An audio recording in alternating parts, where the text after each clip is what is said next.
ಎಲ್ಲರಿಗೂ ನಮಸ್ಕಾರ. 2025ನೇ ಸಾಲಿನ ವಿವಿಧ ವೃತ್ತಿಪರ ಕೋರ್ಸ್ಗಳಿಗೆ ಸೀಟು ಹಂಚಿಕೆಯ ಫಲಿತಾಂಶ ಮೊದಲ ಸುತ್ತಿನ ಪ್ರಾವಿಷನಲ್ ಫಲಿತಾಂಶ ನಾವೀಗಾಗಲೇ ಪ್ರಕಟ ಮಾಡಿದ್ದೀವಿ. ಈ ಹಿಂದೆ ಮಾಕ್ ರಿಸಲ್ಟ್ ಆಧಾರದ ಮೇಲೆ ತಾವು ಸಾಕಷ್ಟು ತಮ್ಮ ಆಪ್ಷನ್ಗಳನ್ನ ರೀಅರೇಂಜ್ ಮಾಡಿದ್ರಿ. ಅದರಂತೆ ನಾವು ಫಲಿತಾಂಶವನ್ನು ಪ್ರಕಟ ಮಾಡಿದ್ದೀವಿ. ನಾಳೆ ನಾವು ಅಂದರೆ 2/8/2025ಕ್ಕೆ ರಿಯಲ್ ರಿಸಲ್ಟನ್ನು ನಾವು ಪಬ್ಲಿಷ್ ಮಾಡ್ತೀವಿ. ಅಂತಂದರೆ ದಟ್ ಈಸ್ ಫೈನಲ್. ತಾವು ಕಾಲೇಜಿಗೆ ಯಾರು ಸೀಟ್ ಸಿಕ್ಕಿದ್ದೀರಾ ಕಾಲೇಜಿಗೆ ಹೋಗುವಂಥದ್ದಕ್ಕೆ ಸಿದ್ಧ ಆಗಬೇಕಾಗುತ್ತೆ. ಓಕೆ, ಈಗ ನೆಕ್ಸ್ಟ್ ಏನು ಮಾಡಬೇಕಪ್ಪ? ಸಾಕಷ್ಟು ಪೇರೆಂಟ್ಸು ಮತ್ತು ವಿದ್ಯಾರ್ಥಿಗಳಲ್ಲಿ ಸಾಕಷ್ಟು ಅನುಮಾನಗಳು, ಗೊಂದಲಗಳಿರುತ್ತೆ. ನಾವು ನಮ್ಮ ವೆಬ್ಸೈಟಲ್ಲಿ ವಿವರವಾದ ಬ್ರೋಷರ್ಗಳನ್ನ ಸಹ ಹಾಕಿದ್ದೀವಿ. ತಾವು ಅದು ಓದೋದಕ್ಕಿಂತ ಮೊದಲು ನಾನು ಸಂಕ್ಷಿಪ್ತವಾಗಿ ಈ ವಿಡಿಯೋ ಮೂಲಕ ತಾವು ಈಗ ಸೀಟು ಸಿಕ್ಕಿದ ನಂತರ ಮೊದಲ ಸುತ್ತಿನ ಫಲಿತಾಂಶ ಹೊರಗಡೆ ಬಂದಿದೆ, ಈಗ ವಿದ್ಯಾರ್ಥಿಗಳು ಏನು ಮಾಡಬೇಕು ಅಂತನ್ನುವಂಥದ್ದು ನಾನು ಸಂಕ್ಷಿಪ್ತವಾಗಿ ತಮಗೆ ಹೇಳಲಿಕ್ಕೆ ಇಚ್ಛೆ ಪಡ್ತೀನಿ. ತಮಗೆಲ್ಲ ಗೊತ್ತಿರುವಂತೆ ತಾವು KEA ವೆಬ್ಸೈಟಲ್ಲಿ ಲಾಗಿನ್ ಆಗಿ ತಮ್ಮ ರಿಸಲ್ಟನ್ನು ನೋಡಿದ್ದೀರಾ. ಈಗ ನಿಮಗೆ ನಾವು KEA ವತಿಯಿಂದ 4 ಚಾಯ್ಸಸ್ಸನ್ನು ಕೊಡ್ತಾ ಇದ್ದೀವಿ. ನೀವು ಇಲ್ಲಿವರೆಗೆ ಹೇಳ್ತಾ ಇದ್ದಿದ್ದು ನಾವು ಆಪ್ಷನ್ಸ್ ಅಂತ ಹೇಳ್ತಾ ಇದ್ವಿ. ಆಪ್ಷನ್ಸ್ ಅಂತಂದರೆ ವಿವಿಧ ಕಾಲೇಜುಗಳು ಕೋರ್ಸ್ಗಳನ್ನ ಆಪ್ಷನ್ ಎಂಟ್ರಿ ಮಾಡ್ತಾ ಇದ್ರಿ. ಈಗ ಆಪ್ಷನ್ ಅಲ್ಲ, ಚಾಯ್ಸಸ್, 4 ಚಾಯ್ಸಸ್ಸನ್ನು ನಾವು ತಮಗೆ ಕೊಡ್ತಾ ಇದ್ದೀವಿ. ಏನಪ್ಪ ಚಾಯ್ಸಸ್ಸು?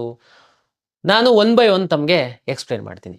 ಚಾಯ್ಸ್ 1 ಅಂತಂದರೆ ತಾವು ಯಾರು ಈಗ ಸೀಟು ಸಿಕ್ಕಿದೆ, ಉದಾಹರಣೆಗೆ ತಾವು ಒಂದು 100ರಿಂದ 150, 200 ಆಪ್ಷನ್ಗಳನ್ನ ಹಾಕಿದ್ದೀರಾ. ಮೆಡಿಕಲ್ಲು, ಡೆಂಟಲ್ಲು, ಇಂಜಿನಿಯರ್ ಒಳಗಡೆ ಬೇರೆ ಬೇರೆ ಬ್ರಾಂಚಸ್ ಎಲ್ಲ ತಾವು ಆಪ್ಷನ್ಗಳನ್ನ ಹಾಕಿ ಪ್ರಿಯಾರಿಟಿಯನ್ನು ಸೆಟ್ ಮಾಡಿದ್ರಿ.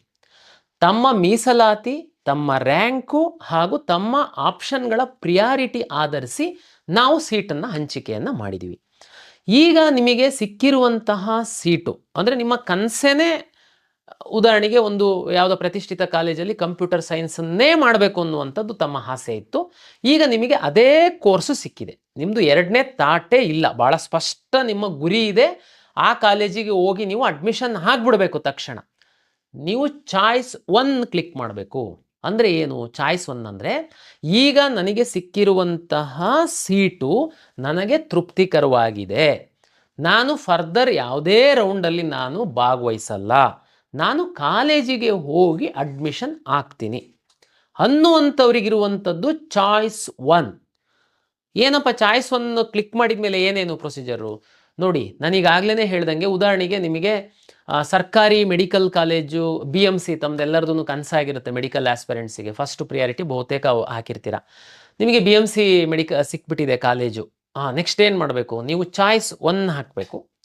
ಅಂದರೆ ನನಗೆ ಸಿಕ್ಕಿರುವಂಥ ಕಾಲೇಜು ತೃಪ್ತಿ ಕೊಟ್ಟಿದೆ, ನಾನು ಕಾಲೇಜಿಗೆ ಹೋಗಿ ಜಾಯಿನ್ ಆಗ್ತೀನಿ. ಚಾಯ್ಸ್ 1 ಹಾಕ್ತಿದ್ದಂಗೆ ತಮಗೆ ಆ ಕಾಲೇಜು ನಿಗದಿಪಡಿಸಿರುವಂಥ, ಸರ್ಕಾರ ನಿಗದಿಪಡಿಸಿರುವಂತಹ ಫೀಸನ್ನು ತಾವು ಪೇ ಮಾಡಬೇಕಾಗುತ್ತೆ. ಚಲನ್ ಡೌನ್ಲೋಡ್ ಮಾಡಿಕೊಳ್ಬೇಕಾಗುತ್ತೆ.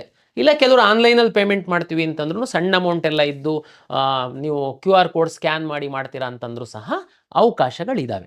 ಇಲ್ಲ ನಾನು ಬ್ಯಾಂಕಿಗೆ ಹೋಗಿ ಕಟ್ತೀನಿ ಅಂತ ಹೇಳಿದರೆ ನೀವು ಚಲನ್ ಡೌನ್ಲೋಡ್ ಮಾಡ್ಕೊಂಡು ಆಯಾಯ ಕಾಲೇಜಿಗೆ ಏನೇನು ಕೋರ್ಸ್ ಫೀಸು ಸರ್ಕಾರ ಫಿಕ್ಸ್ ಮಾಡಿದೆ ಆ ಚಲನ್ ಬರುತ್ತೆ. ತಾವು ಹೋಗಿ ಬ್ಯಾಂಕಿಗೆ ಹೋಗಿ ಹಣ ಕಟ್ತೀರಾ. ಕಟ್ಟಿದ ನಂತರ ಅದು ನಮ್ಮದು ಮತ್ತು ಬ್ಯಾಂಕಿನ ಇಂಟಿಗ್ರೇಷನ್ ಇದೆ. ನೆಕ್ಸ್ಟು ನಿಮಗೆ ಸೀಟ್ ಕನ್ಫರ್ಮೇಷನ್ ಸ್ಲಿಪ್ ಡೌನ್ಲೋಡ್ ಆಗೋದಕ್ಕೆ ರೆಡಿ ಆಗುತ್ತೆ. ನೋಡಿ, ಕಳೆದ ವರ್ಷಕ್ಕೂ ಈ ವರ್ಷಕ್ಕೂ ನಾವು ಒಂದು ಸಣ್ಣ ಬದಲಾವಣೆ ಮಾಡಿದ್ದೀವಿ. ಕಳೆದ ವರ್ಷ ಏನಾಗ್ತಿತ್ತು, ತುಂಬ ಈ ಹಿಂದೆ ಭಾಗವಹಿಸಿರೋರು ಮತ್ತು ಇದರಲ್ಲಿ ಸ್ವಲ್ಪ ನಾಲೆಡ್ಜ್ ಇರುವಂಥವರಿಗೆ ತಮಗೆ ಗೊತ್ತಿದೆ. ಚಾಯ್ಸ್ 1 ಆಗ್ತಿದ್ದಂಗೆ ಚಲನ್ ಡೌನ್ಲೋಡ್ ಮಾಡ್ಕೊಳ್ತಾ ಇದ್ರಿ, ದುಡ್ಡು ಕಟ್ತಿದ್ದಂಗೆ ಅಡ್ಮಿಷನ್ ಸ್ಲಿಪ್ ಡೌನ್ಲೋಡ್ ಆಗ್ತಿತ್ತು, ಅಡ್ಮಿಷನ್ ಆರ್ಡರ್ ಡೌನ್ಲೋಡ್ ಆಗ್ತಿತ್ತು. ಅಡ್ಮಿಷನ್ ಆರ್ಡರಲ್ಲಿ ನಿಮಗೆ ಗೊತ್ತಾ ಇಂಥ ಕಾಲೇಜು ಇಂಥ ಅಡ್ಮಿಷನ್ ಆರ್ಡರ್, ಅದು ಅಡ್ಮಿಷನ್ ಆರ್ಡರ್ ತಗೊಂಡು ನೀವು ಕಾಲೇಜಿಗೆ ಹೋದರೆ ಮುಗೀತು, ಅಂದರೆ ನೀವು ಅಡ್ಮಿಷನ್ ಆದಂಗೆ ಆಗ್ತಿತ್ತು. ಬಟ್ ನಾವು ಈ ಸರಿ ಸಣ್ಣ ಬದಲಾವಣೆ ಮಾಡಿದ್ದೀವಿ. ನೀವು ಚಾಯ್ಸ್ 1 ಹಾಕಿ ಹಣ ಕಟ್ತಿದ್ದಂಗೆ ನಿಮಗೆ ಸೀಟ್ ಕನ್ಫರ್ಮೇಷನ್ ಸ್ಲಿಪ್, ನಿಮಗೆ ಇಂಥ ಕಾಲೇಜಿನಲ್ಲಿ ಇಂಥ ಸೀಟು ಖಾತ್ರಿ ಆಗಿದೆ ಅನ್ನುವಂತಹ ಒಂದು ಸ್ಲಿಪ್ ಡೌನ್ಲೋಡ್ ಮಾಡ್ಕೊಳ್ಳೋದಕ್ಕೆ ಬರುತ್ತೆ. ಆ ಸ್ಲಿಪ್ಪಲ್ಲಿ ನೀವು ಇಂತಿಂಥ ಕೆಳಕಂಡಂಥ ದಾಖಲೆಗಳನ್ನ ತಗೊಂಡು ಕಾಲೇಜಿಗೆ ಹೋಗಬೇಕು ಅಂತನ್ನುವಂತಹ ವಿವರ ಸಹ ಇರುತ್ತೆ. ತಾವು ಆ ಒಂದು ಸೀಟ್ ಕನ್ಫರ್ಮೇಷನ್ ಸ್ಲಿಪ್ಪನ್ನು ತಗೊಂಡು ನಿಮಗೆ ಅಲರ್ಟ್ ಆಗಿರುವಂತಹ ಕಾಲೇಜಿಗೆ ತಾವು ಹೋದರೆ ಕಾಲೇಜಲ್ಲಿ ಸಿಸ್ಟಮ್ ಮುಂದ್ಗಡೆ ನಿಮಗೆ ಕೂರಿಸಿ ನಿಮ್ಮದೊಂದು ಫೋಟೋ ತಗೊಳ್ತಾರೆ. ನೀವು ಅಪ್ಲಿಕೇಶನ್ ಹಾಕಿರುವಂತಹ ಸಂದರ್ಭದಲ್ಲಿ ಕೊಟ್ಟಿರುವಂತಹ ಫೋಟೋ ನಿಮ್ಮದು ರಿಯಲ್ ಫೋಟೋ ಎರಡನ್ನೂ ಮ್ಯಾಚ್ ಮಾಡ್ತಿದ್ದಂಗೆ ನಿಮ್ಮ ಲಾಗಿನ್ ಓಪನ್ ಆಗುತ್ತೆ, ನಿಮ್ಮ ಮೊಬೈಲಿಗೆ OTP ಬರುತ್ತೆ, ಅಲ್ಲಿ ಯಾರು ಅಡ್ಮಿಷನ್ ಕಾಲೇಜ್ ಇದೆ ಅವರಿಗೊಂದು OTP ಬರುತ್ತೆ, ಅದನ್ನು ಎಂಟ್ರಿ ಮಾಡಿದರೆ ನಿಮ್ಮ ಲಾಗಿನ್ ಓಪನ್ ಆಗುತ್ತೆ. ಜೊತೆಗೆ ನೀವು ತೆಗೆದುಕೊಂಡು ಹೋಗಿರುವಂಥ ಎಲ್ಲ ಮೂಲ ದಾಖಲೆಗಳನ್ನ ಅವರಿಗೆ ತೋರಿಸ್ಬೇಕು. ಭಾಳ ಇಂಪಾರ್ಟೆಂಟ್ ಇದೆ. ಉದಾಹರಣೆಗೆ ನೀವು ಕನ್ನಡ ಮೀಡಿಯಮನ್ನು ಕ್ಲೈಮ್ ಮಾಡಿದ್ದೀರಾ, ಈಗಾಗಲೇ ಕಾಲೇಜಲ್ಲಿ ವೆರಿಫೈ ಮಾಡಿದ್ದೀರಾ, ನಾವು KE ಅವರು ಮೂಲ ದಾಖಲೆಗಳನ್ನೇನು ನೋಡಿಲ್ಲ. ಈಗ ನೀವು ಕನ್ನಡ ಮೀಡಿಯಮ್ಮು ಅಥವಾ ರೂರಲಲ್ಲಿ ಯಾವುದು ರಿಸರ್ವೇಷನಲ್ಲಿ ನಿಮಗೆ ಸೀಟ್ ಸಿಕ್ಕಿರ್ಬೋದು, ಆ ಮೂಲ ದಾಖಲೆಯ ಮೂಲ ಪ್ರತಿಯನ್ನು ತಾವು ಕಾಲೇಜಿಗೆ ತೆಗೆದುಕೊಂಡು ಹೋಗಬೇಕಾಗುತ್ತೆ. ಕಾಲೇಜವರು ಅದನ್ನು ನೋಡ್ತಾರೆ. ಕನ್ಫರ್ಮೇಷನ್ ಆದಮೇಲೆ ಅವರಿಗೆ ಡಾಕ್ಯುಮೆಂಟ್ ಕರೆಕ್ಟ್ ಇದೆ, ವಿದ್ಯಾರ್ಥಿ ನೀವು ಅವರೇನೇ ಇದ್ದೀರಾ ಅನ್ನುವಂಥದ್ದಾದಮೇಲೆ ಅವರು ಅಲ್ಲಿ ಡೌನ್ಲೋಡ್ ಅಡ್ಮಿಷನ್ ಆರ್ಡರ್ ಅಂತ ಕ್ಲಿಕ್ ಮಾಡಿದರೆ ನಿಮ್ಮ ಒಂದು ಅಡ್ಮಿಷನ್ ಆರ್ಡರ್ ಡೌನ್ಲೋಡ್ ಆಗುತ್ತೆ, ಕಾಲೇಜಿನ ಅಡ್ಮಿಷನ್ ಆರ್ಡರ್ ಡೌನ್ಲೋಡ್ ಆಗುತ್ತೆ. ಅಲ್ಲಿಗೆ ನಿಮಗೊಂದು ಪ್ರತಿಯನ್ನು ಕೊಡ್ತಾರೆ. ಅಲ್ಲಿಗೆ ನಿಮ್ಮ ಅಡ್ಮಿಷನ್ ಪೂರ್ಣ ಆಗುತ್ತೆ. ನೀವು ನಿಮ್ಮ ಲಾಗಿನ್ನಲ್ಲಿ ಹೋಗಿ ಅಡ್ಮಿಷನ್ ಕನ್ಫರ್ಮೇಷನ್ ಮಾಡೋದು ಬೇಕಾಗಿಲ್ಲ, ಕಾಲೇಜವರು ತಮ್ಮ ಲಾಗಿನ್ನಲ್ಲಿ ಹೋಗಿ ಅಡ್ಮಿಷನ್ ಕನ್ಫರ್ಮೇಷನ್ ಮಾಡೋದು ಬೇಕಾಗಿಲ್ಲ. ಆಟೋಮೆಟಿಕ್ಕಾಗಿ ನೀವು ಇಂಥ ಕಾಲೇಜಲ್ಲಿ ಅಡ್ಮಿಷನ್ ಆಗಿದ್ದೀರಾ ಅಂತನ್ನುವಂಥದ್ದು ಅಪ್ಡೇಟ್ ನಮ್ಮಲ್ಲಿ ಆಗುತ್ತೆ. ಅಂದರೆ ಅಲ್ಲಿಗೆ ಚಾಯ್ಸ್ 1 ಹಾಕಿರೋ ವಿದ್ಯಾರ್ಥಿಗಳದ್ದು ಪ್ರಕ್ರಿಯೆ ಮುಗೀತು. ಮತ್ತೊಮ್ಮೆ ನಾನು ಸಂಕ್ಷಿಪ್ತವಾಗಿ ಹೇಳ್ತೀನಿ. ಚಾಯ್ಸ್ 1 ಹಾಕ್ತಿದ್ದಂಗೆ ನಿಮ್ದು ಅಡ್ಮಿಷನ್ ಕನ್ಫರ್ಮೇಷನ್ ಅಲ್ಲ. ಚಾಯ್ಸ್ 1 ಹಾಕಬೇಕು, ಚಲನ್ ಡೌನ್ಲೋಡ್ ಮಾಡ್ಕೊಂಡು ಹಣ ಕಟ್ಟಬೇಕು ಬ್ಯಾಂಕಲ್ಲಿ, ಆಮೇಲೆ ಸೀಟ್ ಕನ್ಫರ್ಮೇಷನ್ ಸ್ಲಿಪ್ಪನ್ನು ಡೌನ್ಲೋಡ್ ಮಾಡ್ಕೊಂಡು ತಾವು ಕಾಲೇಜಿಗೆ ಹೋಗಬೇಕು. ಕಾಲೇಜಲ್ಲಿ ತಾವು ಫೋಟೋ ತೆಗೆದು ನಿಮ್ಮ OTP ಕೊಟ್ಟು ಅಡ್ಮಿಷನ್ ಆರ್ಡ್ರನ್ನ ತಗೊಂಡ ಮೇಲೆ ನಿಮ್ಮ ಅಡ್ಮಿಷನ್ ಕಂಪ್ಲೀಟ್ ಆಗಿದೆ ಚಾಯ್ಸ್ 1 ವಿದ್ಯಾರ್ಥಿಗಳಿಗೆ. ನೆಕ್ಸ್ಟು ಚಾಯ್ಸ್ 2, 3, 4 ರಿಮೈನಿಂಗ್ 3 ಚಾಯ್ಸಸ್ ಇದೆ ನಮ್ಮಲ್ಲಿ. ಈಗ 1 ಚಾಯ್ಸ್ ಅವರಂತೂ ನನಗೆ ಸಿಕ್ಕಿರೋದು ಸೀಟು ತೃಪ್ತಿ ಇದೆ, ಕಾಲೇಜಿಗೆ ಹೋಗಿ ಅಡ್ಮಿಷನ್ ಆಗಿದ್ದೀರಾ. ಚಾಯ್ಸ್ 2 ಅಂದರೆ ಏನು? ಈಗ ಉದಾಹರಣೆಗೆ ನೀವು 100 ಆಪ್ಷನನ್ನು ಹಾಕಿದ್ದೀರಾ. Medical, dental, yoga and naturopathy, veterinary, farm science, ಬೇರೆ ಬೇರೆ ಇಂಜಿನಿಯರಿಂಗ್ ಎಲ್ಲ ಹಾಕಿದ್ದೀರಾ. ಉದಾಹರಣೆ ನಾನು ಹೇಳ್ತೀನಿ, 100 ಆಪ್ಷನ್ ಹಾಕಿದರೆ ನಿಮಗೆ 50ನೇ ಆಪ್ಷನ್ 50 ಪ್ರಿಯಾರಿಟಿ ಸೆಟ್ ಮಾಡಿದ್ರೆ ನಿಮಗೊಂದು ಸೀಟ್ ಸಿಕ್ಕಿದೆ. ಆದರೆ ನಿಮಗೆ ಆ ಸೀಟು ಸಿಕ್ಕಿದೆ ಓಕೆ, ಬಟ್ ಆದರೆ ಇನ್ನೂ ಮೇಲಿನ ಸಿಕ್ಕಿದ್ರೆ ನನಗೆ ಚೆನ್ನಾಗಿತ್ತು ಅಂತಂದರೆ ನೀವು ಹೋಗಬೇಕಾಗಿಲ್ಲ ಕಾಲೇಜಿಗೆ.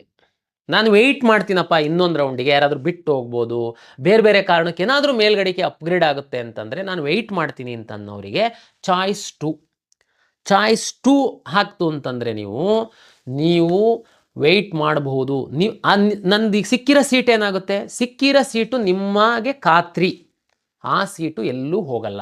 ಅದು ನೀವು ಹೋಲ್ಡ್ ಮಾಡಿ ಮೇಲಿನ ಆಪ್ಷನ್ಗಳು, ಮೇಲಿನ ಪ್ರಿಯಾರಿಟಿ ಏನು ಹಾಕಿದ್ದೀರಾ ನೀವು, ಅವೇನಾದರೂ ಸಿಗ್ತವ ಅಂತ ವೆಯ್ಟ್ ಮಾಡುವಂಥದ್ದಕ್ಕೆ ಚಾಯ್ಸ್ 2. ಓಕೆ, ಚಾಯ್ಸ್ 2 ಹಾಕಿದ ಮೇಲೆ ನೆಕ್ಸ್ಟ್ ಏನಾಗುತ್ತೆ ನಮ್ಮ ಸಿಸ್ಟಮಲ್ಲಿ ಅಂತಂದರೆ, ನಿಮ್ಮ ಚಾಯ್ಸ್ 2 ಹಾಕಿದಾಗ ಉದಾಹರಣೆ ನಾನು ಹೇಳಿದೆ, 100 ಆಪ್ಷನ್ಸ್ ತಾವು ಎಂಟ್ರಿ ಮಾಡಿದ್ದೀರಾ, 50ನೇದು ನಿಮಗೆ ಸೀಟ್ ಸಿಕ್ಕಿದೆ, ನೀವು ಚಾಯ್ಸ್ 2 ಹಾಕಿದ್ದೀರಾ ಅಂತಂದರೆ 51ರಿಂದ 100 ತನಕ ಇರುವಂತಹ ನಿಮ್ಮ ಕಾಲೇಜುಗಳು ಆಪ್ಷನ್ಗಳು ಡಿಲೀಟ್ ಆಗೋಗುತ್ತೆ. ನಿಮ್ಮ 50ರದ್ದು ನಿಮಗೆ ಖಾತ್ರಿ ಆಗಿರೋ ಸೀಟು, 50ಕ್ಕಿಂತ ಮೇಲ್ಗಡೆ ಏನು ನೀವು ಎಂಟ್ರಿ ಮಾಡಿರ್ತಿರಲ್ಲ ಅದೆಲ್ಲದೂ ನಿಮ್ಮ ಒಂದು ಖಾತೆ ಒಳಗಡೆನೇ ಇರುತ್ತೆ, ನಿಮ್ಮ ಅಕೌಂಟ್ ಒಳಗಡೆನೇ ಇರುತ್ತೆ. ನೀವು ನಂತರ ನಾವು ಅವಕಾಶ ಕೊಟ್ಟಂಥ ಸಂದರ್ಭದಲ್ಲಿ ಈ ಅಡ್ಮಿಷನ್ ಮುಗಿದ ಮೇಲೆ ನೀವು ಬೇಕಿದ್ರೆ ಅದನ್ನು ರೀಅರೇಂಜು, ಡಿಲೀಟು ಎಲ್ಲ ಈ 50ರಲ್ಲಿ ಮಾತ್ರ, ನಿಮ್ಮ ಕೆಳಗಡೆವೆಲ್ಲ ಹೋಗ್ಬಿಟ್ಟಿರ್ತವೆ, ಮತ್ತು ಹೊರಗಿಂದನೂ ಸಹ ತಗೊಂಡು ಬಂದು ನೀವು ಹಾಕುವಂಥದ್ದಕ್ಕಾಗಲ್ಲ. ಇದು ಚಾಯ್ಸ್ 2 ಕೊಡುವಂಥವರಿಗೆ. ಇಲ್ಲಿ ಒಂದು ಸಣ್ಣ ಒಂದು ಬದಲಾವಣೆ ಏನಂತಂದರೆ, ಚಾಯ್ಸ್ 2 ಹಾಕುವಂಥವರಿಗೆ, ವಿಶೇಷವಾಗಿ ಮೆಡಿಕಲ್ಲಿಗೆ ಹಾಕುವಂಥವರಿಗೆ ಚಾಯ್ಸ್ 2 ಹಾಕುವಂಥವರು ಕೋರ್ಸ್ ಫೀಸನ್ನು ಕಟ್ಟಬೇಕು ಅನ್ನುವಂಥದ್ದು ನಿಯಮ ಇದೆ. ಕಾರಣ ಏನು ಅಂತಂದರೆ, ತಮಗೆಲ್ಲ ಗೊತ್ತಿರುವಂತೆ ತುಂಬ ಮಹತ್ವದ್ದು, ಸುಮ್ಮನೆ ಹೋಲ್ಡ್ ಮಾಡೋದು ಅಷ್ಟು ಸೀರಿಯಸ್ ಇಲ್ಲ ಅಂದರೂ ಇರಲಿ ಹಂಗಿಲ್ಲ, ಯಾಕೆಂದರೆ ಅದು ಬೇರೆಯವರಿಗೆ ಸಹ ಆ ಸೀಟು ಭಾಳ ಮಹತ್ವದ್ದಾಗಿರುತ್ತೆ. ಹಾಗಾಗಿ ಚಾಯ್ಸ್ 2 ಹಾಕುವಂಥವ್ರು ಯಾರಾದರೂ ಮೆಡಿಕಲ್ ಸೀಟು ಸಿಕ್ಕಿ, ಯಾವುದಾದ್ರೂ ಮೆಡಿಕಲ್ ಸೀಟ್ ಕಾಲೇಜು ಸಿಕ್ಕಿ ಅದಕ್ಕಿಂತ ಮೇಲ್ಗಡೆ ಇರೋ ಮೆಡಿಕಲ್ ಕಾಲೇಜಿನ ಸೀಟ್ಗಳು ನನಗೆ ಬೇಕಪ್ಪ ಅಂತಂದರೆ ನೀವು ಸಹ ಚಾಯ್ಸ್ 2 ಹಾಕ್ಬೋದು. ಬಟ್ ನೀವು ಕೋರ್ಸ್ ಫೀಸನ್ನು ಕಟ್ಟಿದರೆ ಮಾತ್ರ ನೀವು ಚಾಯ್ಸ್ 2 ಹಾಕುವಂಥದ್ದಕ್ಕೆ ಮೆಡಿಕಲ್ ಸ್ಟೂಡೆಂಟು ಎಲಿಜಿಬಲ್. ಓಕೆ, ಉಳಿದವರಿಗಿಲ್ವಾ? ಅದೊಂದು ಸಣ್ಣ ಒಂದು ಮಾಹಿತಿ ತಮಗೆ ಕೊಡ್ತೀನಿ. ಉದಾಹರಣೆಗೆ ನಿಮಗೆ ಇಂಜಿನಿಯರಿಂಗ್ ಸೀಟ್ ಸಿಕ್ಕಿದೆ, ಅಥವಾ ವೆಟರ್ನರಿ ಸೀಟ್ ಸಿಕ್ಕಿದೆ, ಅಗ್ರಿಕಲ್ಚರ್ದು ಸೀಟ್ ಸಿಕ್ಕಿದೆ. ನೀವು ನಿಮ್ಮ ಲಾಗಿನ್ ಒಳಗಡೆ, ನಿಮ್ಮ ಪ್ರಿಯಾರಿಟಿ ಒಳಗಡೆ ಮೇಲ್ಗಡೆ ಮೆಡಿಕಲ್ ಸೀಟ್ಗಳಿದ್ದಾವೆ, ಮೆಡಿಕಲ್ಲೂ ಹಾಕಿದ್ದೀರಾ, ನೆಕ್ಸ್ಟ್ ರೌಂಡ್ ನನಗೆ ಮೆಡಿಕಲ್ ಸಿಕ್ಕಬಹುದು ಅನ್ನುವಂಥದ್ದು ನಿಮಗೆ ಒಂದು ಆಸೆ ಒಂದು ಇರುತ್ತೆ. ಅಂಥ ಸಂದರ್ಭದಲ್ಲಿ ನೀವು ಚಾಯ್ಸ್ 2 ಹಾಕ್ಬೋದು. ಬಟ್ ನೀವು ಕಾಷನ್ ಡೆಪಾಸಿಟ್ ಕಟ್ಟಬೇಕಾಗುತ್ತೆ.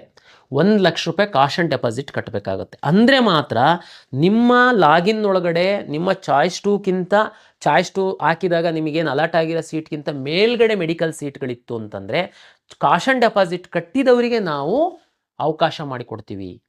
ಈಗ ಇಂಜಿನಿಯರಿಂಗ್ ಸೀಟ್ ಸಿಕ್ಕಿದೆ, ಇಲ್ಲ ಅಗ್ರಿಕಲ್ಚರ್ ಸೀಟ್ ಸಿಕ್ಕಿದೆ, ನಿಮ್ಮ ಖಾತೆ ಒಳಗಡೆ ಮೇಲ್ಗಡೆ ಮೆಡಿಕಲ್ ಸೀಟ್ ಇದೆ, ಜಸ್ಟ್ ಚಾಯ್ಸ್ 2 ಹಾಕ್ತೀರ ನೀವು ಕಾಷನ್ ಡೆಪಾಸಿಟ್ 1,00,000 ಕಟ್ಟಲ್ಲ, ನಿಮ್ಮದು ಮೆಡಿಕಲ್ ಆಪ್ಷನ್ಸ್ ಎಲ್ಲ ಡಿಲೀಟ್ ಮಾಡ್ತೀವಿ ನಾವು.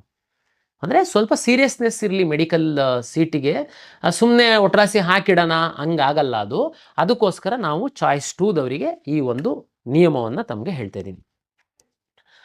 ಚಾಯ್ಸ್ 2 ನಿಮಗೆ ಅರ್ಥ ಆಗಿದೆ ಅಂತ ಭಾವಿಸ್ತೀನಿ. ನೆಕ್ಸ್ಟ್ ಚಾಯ್ಸ್ 3 ಮತ್ತು 4 ಎರಡು ಉಳಿತು. ಚಾಯ್ಸ್ 1 ನೀವು ಹಾಕಿದರೆ ಅದು ಫ್ರೀಸ್ ಆಗುತ್ತೆ, ಮತ್ತೆ ಉಲ್ಟಾ ಮಾಡೋದಕ್ಕಾಗಲ್ಲ. 10 ಸಾರಿ ವಿಚಾರ ಮಾಡಿ ಚಾಯ್ಸ್ 1 ಹಾಕಿ. ಚಾಯ್ಸ್ 2 ಹಾಕಿದ್ರೂ ಅಷ್ಟೇ ಅದು ಫ್ರೀಸ್ ಆಗುತ್ತೆ. ನೀವು ಚಾಯ್ಸ್ 2 ಮತ್ತೆ 1 ಗಂಟೆ ಬಿಟ್ಟು ಮನಸ್ಸನ್ನು ಚೇಂಜ್ ಮಾಡಿಬಿಟ್ಟು ಚಾಯ್ಸ್ 2 10 ಸಾರಿ ವಿಚಾರ ಮಾಡಿ, ಸಾಕಷ್ಟು ಸಮಯ ಇದೆ, ಎಲ್ಲ ಆಗಿಲ್ಲ ನಾನು ಚಾಯ್ಸ್ 2ನೇ ಹಾಕವನು, ಓಕೆ ಕನ್ಫರ್ಮ್ ಮನೆಯವ್ರ ಹತ್ರ ಡಿಸ್ಕಸ್ ಮಾಡಿ ಚಾಯ್ಸ್ 2 ಹಾಕಿ. ಕಾಲೇಜಿಗೆ ಹೋಗಿ ಅಡ್ಮಿಷನ್ ಆಗವನೇ ನಾನು, ಕಾಲೇಜ್ನ ಎಲ್ಲ ಎಂಕ್ವೈರಿ ಮಾಡಿದ್ದೀನಿ, 10 ಸಾರಿ ವಿಚಾರ ಮಾಡಿ ಚಾಯ್ಸ್ 1 ಹಾಕಿ. ದಯಮಾಡಿ ಚಾಯ್ಸ್ 1 ಹಾಕ್ಬಿಡೋದು, ಆಮೇಲೆ ಮಿಸ್ಟೇಕ್ ಹಾಕ್ಬಿಟ್ಟೆ ನಾನು ಚಾಯ್ಸ್ 2 ಬರ್ತೀನಿ 3 ಬರ್ತೀನಿ, ನೋ, ಅವಕಾಶ ಇರಲ್ಲ, ಸುಮ್ಮನೆ ತೊಂದರೆ ಅನುಭವಿಸ್ತೀರಾ. ಚಾಯ್ಸ್ 1 and 2 ಹಾಕುವಾಗ 10 ಸಾರಿ ವಿಚಾರ ಮಾಡಿ ಹಾಕಿ. ಚಾಯ್ಸ್ 3 ಮತ್ತು 4 ಸಂಕ್ಷಿಪ್ತವಾಗಿ ಹೇಳ್ತೀನಿ. ಚಾಯ್ಸ್ 3 ಅಂತಂದರೆ 100 ಅವಾಗಿಂದ ಉದಾಹರಣೆ ಕೊಡೋದಾದರೆ ನೀವು 100 ಆಪ್ಷನ್ಸ್ ಹಾಕಿದ್ದೀರಾ, ನಿಮಗೆ 80ನೇದು ಯಾವುದೋ ಒಂದು ಆಪ್ಷನ್ ಸಿಕ್ಕಿದೆ, ಈಗ ನಿಮಗೆ ಗೊತ್ತಾಗಿದೆ ಅದು ನಿಮಗೆ ಇಷ್ಟ ಇಲ್ಲ ಅಷ್ಟೊಂದು. ಚಾಯ್ಸ್ 3 ಹಾಕಿದರೆ ನಿಮಗೆ ಯಾವುದು ಸಿಕ್ಕಿದೆ ಅದು ನಿಮ್ಮ 100 ಆಪ್ಷನ್ ಒಳಗಡೆ 80ನೇದು ಆಪ್ಷನ್ ನಿಮಗೆ ಸಿಕ್ಕಿತ್ತು ಅಂತಂದರೆ ಅದು ಸೀಟು ಡಿಲೀಟ್ ಆಗೋಗುತ್ತೆ. ಉಳಿದು 99 ನಿಮ್ಮ ಲಾಗಿನ್ ಒಳಗಡೆನೇ ಇರುತ್ತೆ. ಅಂದರೆ ಆ ಸೀಟು ನಿಮ್ಮ ಖಾತೆಯಿಂದ ಹೊರಗಡೆ ಹೋಯಿತು. ಚಾಯ್ಸ್ 3. ಚಾಯ್ಸ್ 4 ಅಂದರೆ ನೀವೀಗಾಗಲೇ ಮ್ಯಾನೇಜ್ಮೆಂಟ್ ಸೀಟ್ ಅಡ್ಮಿಷನ್ ಆಗಿರ್ಬೋದು, ಇಲ್ಲ ಯಾವುದಾದ್ರೂ ಬೇರೆ ಕಾಲೇಜಲ್ಲಿ ಅಡ್ಮಿಷನ್ ಆಗಿರ್ಬೋದು, ಇಲ್ಲ ಲಾಂಗ್ ಟರ್ಮಿಗೆ ಕೋಚಿಂಗಿಗೆ ಸೇರಿರ್ಬೋದು, ನಿಮಗೆ ನಮ್ಮ ಕೌನ್ಸಿಲಿಂಗಲ್ಲಿ ಮುಂದುವರಿಯುವಂಥದ್ದಕ್ಕೆ ಆಸಕ್ತಿ ಇಲ್ಲ. ಚಾಯ್ಸ್ 4 ಹಾಕಿ ತಾವು ನಮ್ಮ ಸಿಸ್ಟಮಿಂದ ಹೊರಗಡೆ ಹೋಗ್ಬೋದು. ಕಳೆದ ವರ್ಷದ ನಮ್ಮ ಅನುಭವದ ಮೇಲೆ ಚಾಯ್ಸ್ 3, 4 ಅವರಿಗೆ ಮಾತ್ರ ಒಂದು ಅವಕಾಶ ಕೊಟ್ಟಿದ್ದೀವಿ ನಾವು. ಚಾಯ್ಸ್ 1, 2 10 ಸರಿ ವಿಚಾರ ಮಾಡಿ ಹಾಕಿ, ಒಂದು ಸರಿ ಹಾಕಿದರೆ ಫ್ರೀಸ್ ಆಗುತ್ತೆ.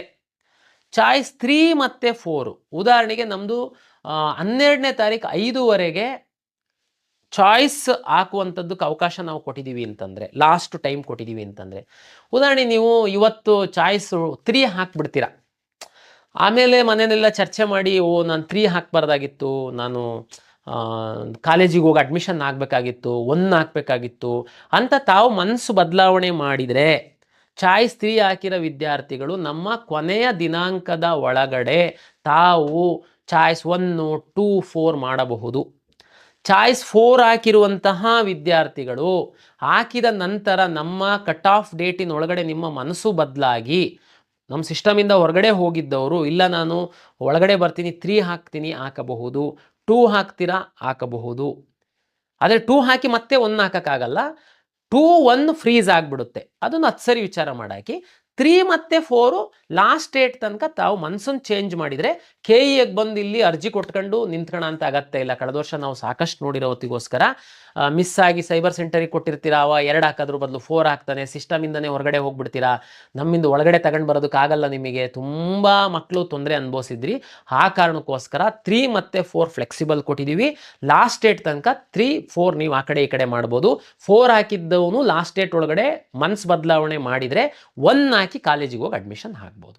ಇದು ನಿಮಗೆ ಈ ಸರಿ ನಿಮಗೆ ಒಂದು ತೊಂದರೆ ಆಗಬಾರ್ದು ಅನ್ನುವ ನಿಟ್ಟಿನಲ್ಲಿ ನಿಮಗೆ ಅವಕಾಶವನ್ನು ಮಾಡಿ ಕೊಟ್ಟಿದ್ದೀವಿ.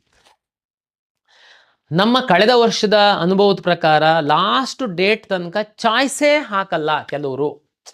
ಅದು ಏನು ಬೇಕು ಅಂತ ಮಾಡೋದು, ಇಲ್ಲ ಏನು ಜ್ಞಾನದ ಕೊರತೆನೋ, ನಾವೆಲ್ಲ ಎಜುಕೇಟ್ ಮಾಡ್ತೀವಿ, ನಿಮಗೆ ವಾಟ್ಸಪ್ SMS ಕಳಿಸ್ತೀವಿ, ಎಲ್ಲ ನೀವು ಆಸ್ಪೆರೆಂಟ್ ಇದ್ದೀರಾ ಅಂದರೆ ನೀವು ಯೂಟ್ಯೂಬ್ ಚಾನಲ್ಲು, ಅದು ಸಾಕಷ್ಟು ಯೂಟ್ಯೂಬು ಮೆಂಟರ್ಸು ಏನಿದ್ದಾರೆ, ಯೂಟ್ಯೂಬ್ ಚಾನಲ್ ನಡೆಸುವಂಥವ್ರು ಏನಿದ್ದಾರೆ, ಸಾಕಷ್ಟು ಎಜುಕೇಷನ್ ಕೊಡ್ತಾ ಇದ್ದಾರೆ ನಿಮಗೆ ಇದ್ರ ಬಗ್ಗೆ.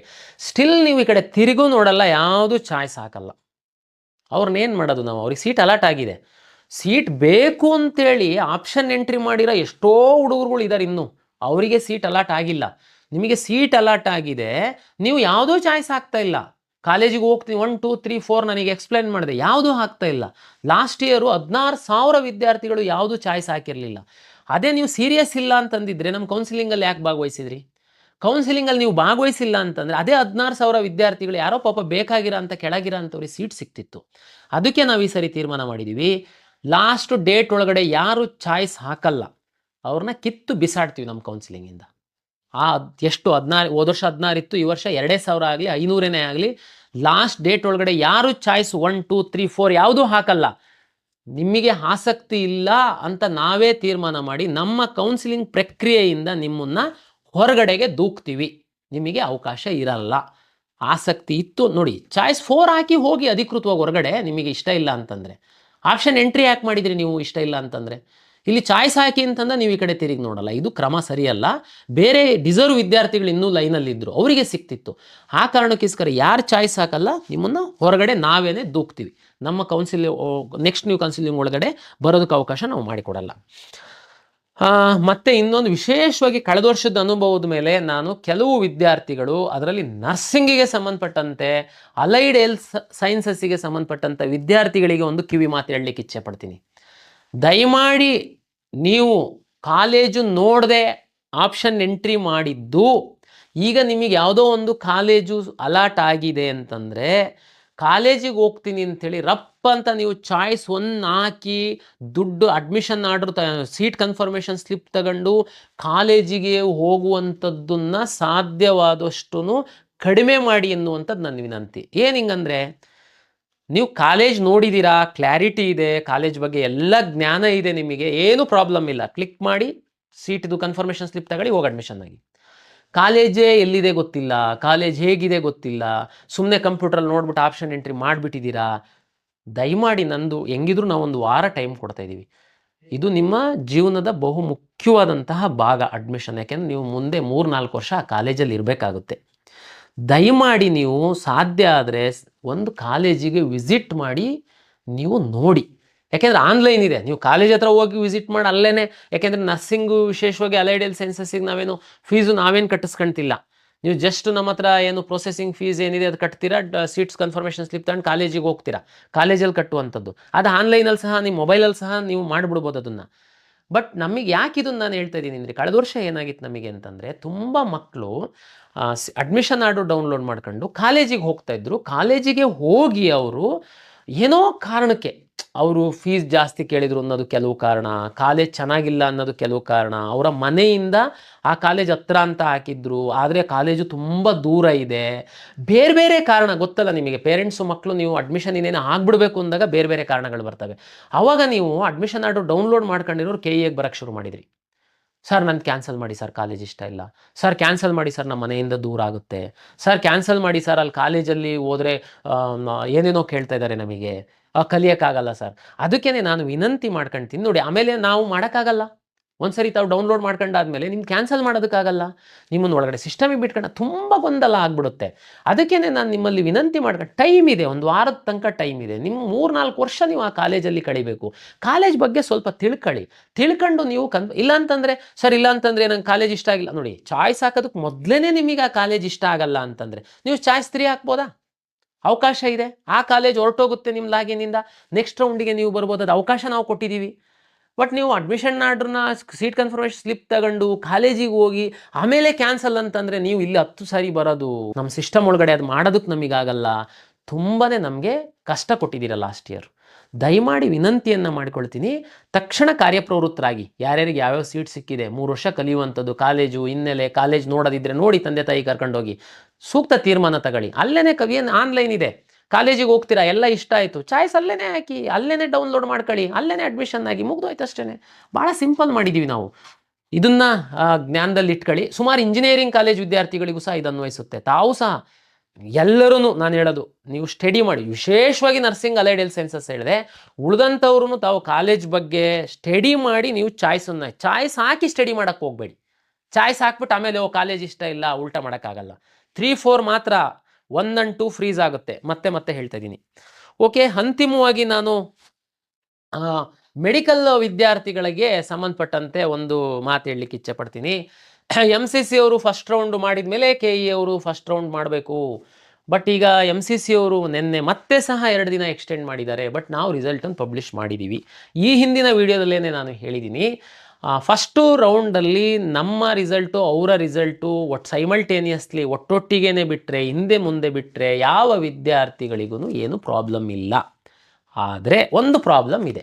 ಏನಂದರೆ, ನಾನೇನಾದ್ರೂ ಮೆಡಿಕಲ್, ಈಗ ಸದ್ಯಕ್ಕೆ ನಾವು ನೀಟ್ ರ್ಯಾಂಕ್ ಆಧರಿಸಿ ಅಡ್ಮಿಷನ್ ಆಗುವಂತಹ ಮೆಡಿಕಲ್, ಡೆಂಟಲ್, ಹೋಮಿಯೋಪತಿ ಈ 3ಕ್ಕೆ ನಾನು ಸೀಟ್ ಅಲಾಟ್ ಮಾಡಿದ್ದೀನಿ. ನಾನು ನಾಳೆಯಿಂದ ಏನಾದರೂ ಅಡ್ಮಿಷನ್ ಕೊಟ್ಬಿಡ್ತು ಅಂತಂದರೆ, ಇನ್ನು MCC ರಿಸಲ್ಟ್ ಬಂದಿಲ್ಲ, ನಮ್ಮ ಕನ್ನಡಿಗರಿಗೆ ಅನ್ಯಾಯ ಆಗುತ್ತೆ. ಆ ಕಾರಣಕ್ಕೋಸ್ಕರ ನಾನು ನಾಳೆಯಿಂದ ಈ 3 ಮೆಡಿಕಲ್ಲು, ಡೆಂಟಲ್ಲು ಮತ್ತು ಹೋಮಿಯೋಪತಿ ನೀಟ್ ರ್ಯಾಂಕ್ ಆಧರಿಸಿ ನಾನೇನು ರಿಸಲ್ಟನ್ನು ಮಾಡಿದ್ದೀನಿ, ಇದನ್ನು ನಾನು ಅಡ್ಮಿಷನ್ನಿಗೆ ಎನೇಬಲ್ ಮಾಡಲ್ಲ. ಯಾವಾಗ MCC ಅವ್ರದ್ದು first round real result publish ಆಗುತ್ತೆ, ಅದು ಆದಮೇಲೆ 1 ದಿನ ನಿಮಗೆ ವಿಚಾರ ಮಾಡೋದಕ್ಕೆ ಕೊಟ್ಟು ನಾನು ಇದನ್ನು ಅಡ್ಮಿಷನ್ ಎನೇಬಲ್ ಮಾಡ್ತೀನಿ. ಈಗ ಮೆಡಿಕಲ್, ಡೆಂಟಲ್, ಹೋಮಿಯೋಪತಿ ನೀವು ಸೀಟ್ ಸಿಕ್ಕಿರೋದು ನೋಡ್ಕೊಳ್ಳಿ, ಖುಷಿಯಾಗಿರಿ, ವಿಚಾರ ಮಾಡ್ತಾಯಿರಿ, ಥಿಂಕ್ ಮಾಡ್ತಾಯಿರಿ. ನಿಮಗೆ ಯಾವುದು ಚಾಯ್ಸನ್ನು ನಾನು ಕೊಡಲ್ಲ. MCC ಅವ್ರ ರಿಸಲ್ಟ್ ಅನೌನ್ಸ್ ಮಾಡಿದ 1 ದಿನದ ನಂತರ ನಿಮಗೆ ಇದನ್ನು ನಾನು ಎನೇಬಲ್ ಮಾಡ್ತೀನಿ. ಆವಾಗ ಮಾತ್ರ ಅಡ್ಮಿಷನ್ ಆಗುವಂಥದ್ದಕ್ಕೆ ಅವಕಾಶ ಇದೆ. ಅಲ್ಲಿ ಸಹ ನಾನು ಒಂದು ಕನ್ನಡಿಗ ವಿದ್ಯಾರ್ಥಿಗಳಿಗೆ ಒಂದು ಕಿವಿ ಮಾತನ್ನು ಹೇಳ್ತೀನಿ. ತಮಗೆಲ್ಲರಿಗೂ ಗೊತ್ತಿದೆ, ಸರ್ಕಾರಿ ಮೆಡಿಕಲ್ ಕಾಲೇಜಲ್ಲಿ 15% ಸೀಟ್ಗಳನ್ನ MCC ಅವರು ಅಲಾಟ್ ಮಾಡ್ತಾರೆ. ನೀವು ಮೆರಿಟೋರಿಯಸ್ ವಿದ್ಯಾರ್ಥಿಗಳೇನಿದ್ದೀರಾ, ನೀವು MCCನಲ್ಲೂ ಪಾರ್ಟಿಸಿಪೇಟ್ ಮಾಡಿದ್ದೀರಾ, ನಮ್ಮಲ್ಲೂ ಪಾರ್ಟಿಸಿಪೇಟ್ ಮಾಡಿದ್ದೀರಾ. ನಿಮಗೆ ನಮ್ಮಲ್ಲೂ ಸೀಟ್ ಸಿಕ್ಕಿದೆ. ಬಹುತೇಕ ನಿಮ್ಮ ರ್ಯಾಂಕ್ ಚೆನ್ನಾಗಿತ್ತು ಅಂತಂದರೆ ನಾಳೆ MCCನಲ್ಲಿ ಸಹ ಸಿಗುತ್ತೆ. ನನ್ನ ವಿನಂತಿ ಏನಂತಂದರೆ, ಏನು ಡಿಫ್ರೆನ್ಸ್ ಇಲ್ಲ, ಜಸ್ಟ್ ಸೀಟ್ ಅವ್ರು ಅಲಾಟ್ ಮಾಡ್ತಾ ಇದ್ದಾರೆ, ಇಲ್ಲಿದ್ದು ಉಳಿದಿದ್ದು 85% ನಾನು ಸೀಟ್ ಅಲಾಟ್ ಮಾಡ್ತಾ ಇದ್ದೀನಿ. ರಾಜೀವ್ ಗಾಂಧಿ ಯೂನಿವರ್ಸಿಟಿದೇನೇ ಅಫಿಲಿಯೇಷನ್ನು. ನಾನು ಗೌರ್ಮೆಂಟ್ ಮೆಡಿಕಲ್ ಕಾಲೇಜ್ 15% ಬಗ್ಗೆ ಹೇಳ್ತಾ ಇದ್ದೀನಿ. ಏನು ಕಾಲೇಜ್ ಅದೇನೆ, ಅಫಿಲಿಯೇಷನ್ ರಾಜೀವ್ ಗಾಂಧಿ, ಅಲಾಟ್ ಅಷ್ಟೇ ಅವ್ರು ಮಾಡ್ತಾರೆ, ಇಲ್ಲಿಂದ 85% ನಾನು ಮಾಡ್ತೀನಿ. ನೀವು ಯಾರು MCCನಲ್ಲೂ ಸೀಟ್ ಸಿಕ್ಕಿ KENನಲ್ಲೂ ಸೀಟ್ ಸಿಕ್ಕಿರೋ ವಿದ್ಯಾರ್ಥಿಗಳಿಗೆ ವಿನಂತಿ ಏನಂತಂದರೆ, ನೀವು ವಿಚಾರ ಮಾಡಿ MCC ನೀವು ಎಲ್ಲಿ ಬೇಕಾದರೂ ಅಡ್ಮಿಷನ್ ಆಗ್ಬೋದು, ನಾನು ಇಲ್ಲ ಅಂತ ಹೇಳ್ತಾ ಇಲ್ಲ. ಬಟ್ ಆದರೆ ಒಂದು ವಿನಂತಿ ಇದೆ ನನ್ನ ಕಡೆಯಿಂದ, ತಾವು ದಯಮಾಡಿ MCCಯಿಂದ ಅಲಾಟ್ ಆಗಿರೋ ಸೀಟಲ್ಲಿ ಅಡ್ಮಿಷನ್ ಆಗಿ ಎನ್ನುವಂಥದ್ದು ನನ್ನ ವಿನಂತಿ. ನಿಮ್ಗಿಂತ ಸ್ವಲ್ಪ ರ್ಯಾಂಕ್ ಕಡಿಮೆ ಇರುವಂತಹ ನಿಮ್ಮ ಕರ್ನಾಟಕದ ಸಹೋದರ ಸಹೋದರಿಯರು ನಿಮ್ಗಿಂತ ಕೆಳಗಡೆ ಕ್ಯೂನಲ್ಲಿದ್ದಾರೆ. ನೀವು ಒಂದು ವೇಳೆ MCC 15%ಅಲ್ಲಿ ತಾವು ಅಡ್ಮಿಷನ್ ಆದಲ್ಲಿ ನಿಮ್ಮ ಇನ್ನೊಂದು ಸಹೋದರ ಸಹೋದರಿ ಕನ್ನಡಿಗರಿಗೆ ಒಂದು ಅವಕಾಶ ಸಿಗುತ್ತೆ. ಇದು ಒಂದು ವಿನಂತಿ, ಯಾಕೆಂದರೆ ಡಿಫ್ರೆನ್ಸ್ ಏನೂ ಇಲ್ಲ. ಹಾಗಾಗಿ ಇದು ತಾವು ವಿಚಾರ ಮಾಡಿ ತೀರ್ಮಾನ ಮಾಡಿ ಅಂತ ಹೇಳ್ತಾ, ಮತ್ತು ಇನ್ನೊಂದು ಮೆಡಿಕಲ್ ಕಾಲೇಜು, ಪ್ರೈವೇಟ್ ಮೆಡಿಕಲ್ ಕಾಲೇಜಲ್ಲಿ ಸರ್ಕಾರಿ ಸೀಟು ಮತ್ತು ಹೈಯರ್ ಫೀಸು ಸೀಟು ತೆಗೆದುಕೊಳ್ಳುವಂತಹ ವಿದ್ಯಾರ್ಥಿಗಳಿಗೆ ಇಲ್ಲಿವರೆಗೆ ಏನು ಮಾಡ್ತಾಯಿದ್ರಿ, ಯಾವುದೇ ಖಾಸಗಿ ಕಾಲೇಜುಗಳಲ್ಲಿ ತಾವು ಸರ್ಕಾರಿ ಸೀಟು ಮತ್ತು ಹೈಯರ್ ಫೀಸ್ ಸೀಟ್ಗಳನ್ನು ತಾವು ತೆಗೆದುಕೊಂಡಲ್ಲಿ KEAಗೆ ಬಂದು ದಾಖಲೆಗಳನ್ನು ಸಬ್ಮಿಟ್ ಮಾಡಿ, ಅಂದರೆ ಚಾಯ್ಸ್ 1 ಹಾಕ್ತಿದ್ರಿ, ದುಡ್ಡು ಕಟ್ತಿದ್ರಿ, KEAಗೆ ಬಂದು ಡಾಕ್ಯುಮೆಂಟ್ ಸಬ್ಮಿಟ್ ಮಾಡ್ತಿದ್ರಿ, ನಂತರ ನಾವಿಲ್ಲಿ ಕೊಡುವಂತಹ ಡಾಕ್ಯುಮೆಂಟ್ ಸಬ್ಮಿಟ್ ಮಾಡಿರೋ ಸ್ಲಿಪ್ಪನ್ನು ತಗೊಂಡು ತಿರ್ಗಾ ನೀವು ಕಾಲೇಜಿಗೆ ಹೋಗಿ ಜಾಯಿನ್ ಆಗ್ತಾಯಿದ್ರಿ.